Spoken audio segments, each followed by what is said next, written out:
समझिए, आप यहां समझने का प्रयास करिएगा। जब भी हम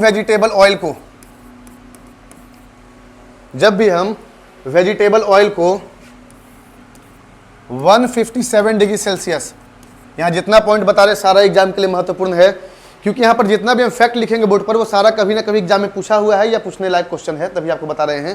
तो आपको सारा पॉइंट को ध्यान से समझना है कि जब भी हम वेजिटेबल ऑयल को 157 डिग्री सेल्सियस पर निकल के प्रेजेंस में हीट करते हैं, तो यहाँ से आपको याद रखना है सबसे पहला पॉइंट, जो आपका फर्स्ट पॉइंट है कि यहाँ से H2 रिलीज होगा।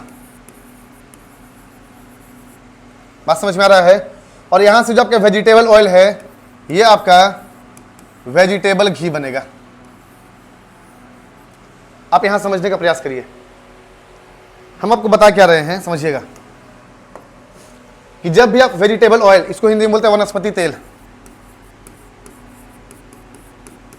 वेजिटेबल ऑयल को 157 डिग्री सेल्सियस में निकल के प्रेजेंस में जब हीट करते हैं तो यहां से हमारा हाइड्रोजन रिलीज होता है और साथ में वेजिटेबल घी बनाएगा। और आप जानते होंगे वेजिटेबल घी, आप एक नाम सुनेंगे डालडा।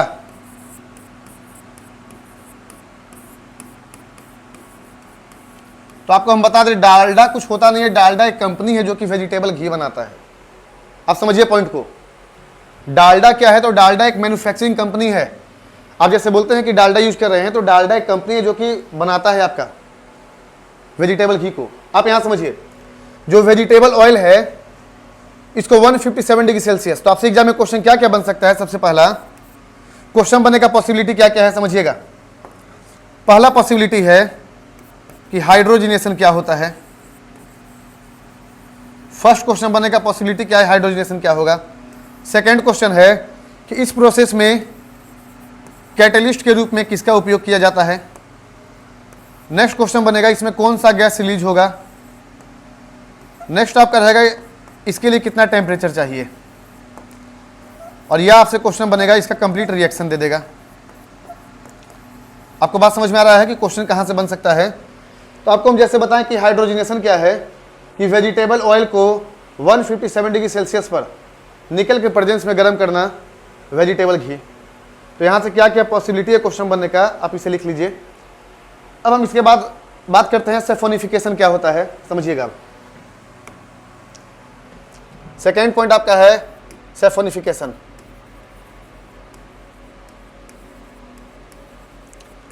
सैफोनिफिकेशन को हिंदी में बोलते हैं साबुनीकरण।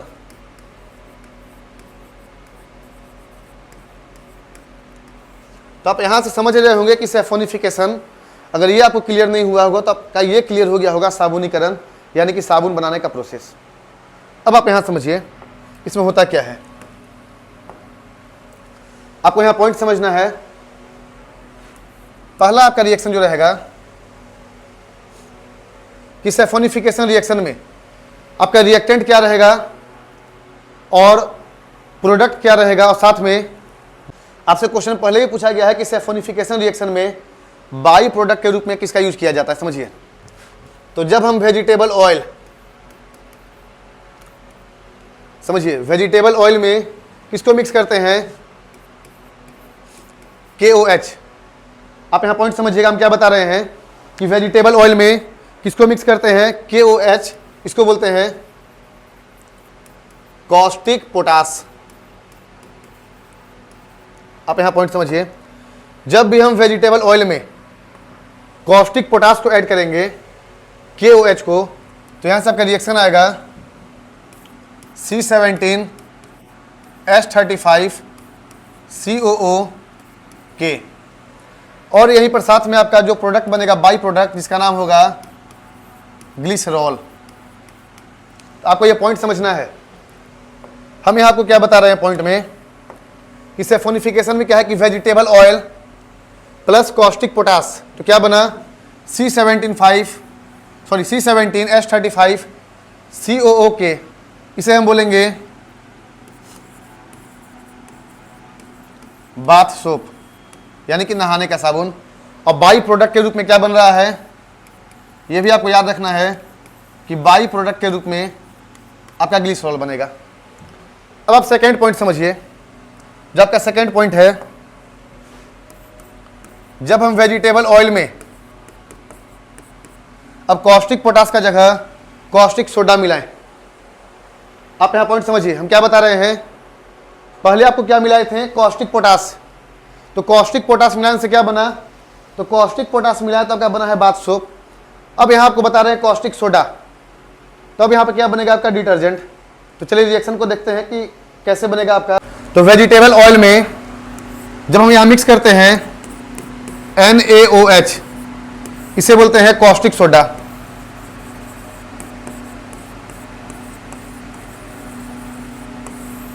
जब हम वेजिटेबल ऑयल में NaOH कॉस्टिक सोडा मिक्स करते हैं तो यहां से जो हमारा बनेगा C17H35COONA